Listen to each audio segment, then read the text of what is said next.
শুক্রবার বাদ জুমা জাতীয় মসজিদ বায়তুল মোকাররমের দক্ষিণ গেটে মার্চ ফর গাজা অনুষ্ঠানে যোগ দেয় হাজারো ধর্মপ্রাণ মুসলমান।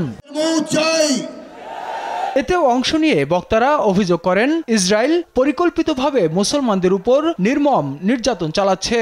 অবিলম্বে যুদ্ধ বন্ধের দাবি জানান তারা। গোটা বিশ্বকে আমরা জানিয়ে দিতে চাই, গাজার মুসলমানরা এগুলি এতিম নয়, এদের পিছনে এদের সাথে আমরা আছি। হামলা বন্ধ না হলে ইসরায়েলি পণ্য বর্জন সহ তাদের বিরুদ্ধে মুসলিম দেশগুলোকে ঐক্যবদ্ধ হওয়ার আহ্বান জানান বক্তারা। The genocide in Gaza must be stopped immediately.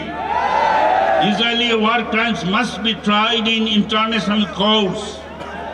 Not merely a ceasefire, but concrete steps must be taken to end genocide. এতে ইসরায়েলের এই গণহত্যা বন্ধে জাতিসংঘ, ওআইসি সহ সব সংস্থার হস্তক্ষেপ কামনা করা হয়। আমাদের কণ্ঠ গাজার কণ্ঠ, আমাদের প্রতিবাদ মজলুমের ফিলিস্তিনের পাশে দাঁড়াবার অঙ্গীকার। এই মিছিল কেবল প্রতিবাদ নয়, এটি আমাদের দ্রোহের বহিঃপ্রকাশ। পরে বায়তুল মোকাররমের দক্ষিণ গেট থেকে মার্চ ফর গাজা শোভাযাত্রা বের হয়। এতে বিভিন্ন প্ল্যাকার্ড হাতে নিয়ে অংশ নেন হাজার হাজার ধর্মপ্রাণ মুসলমানরা।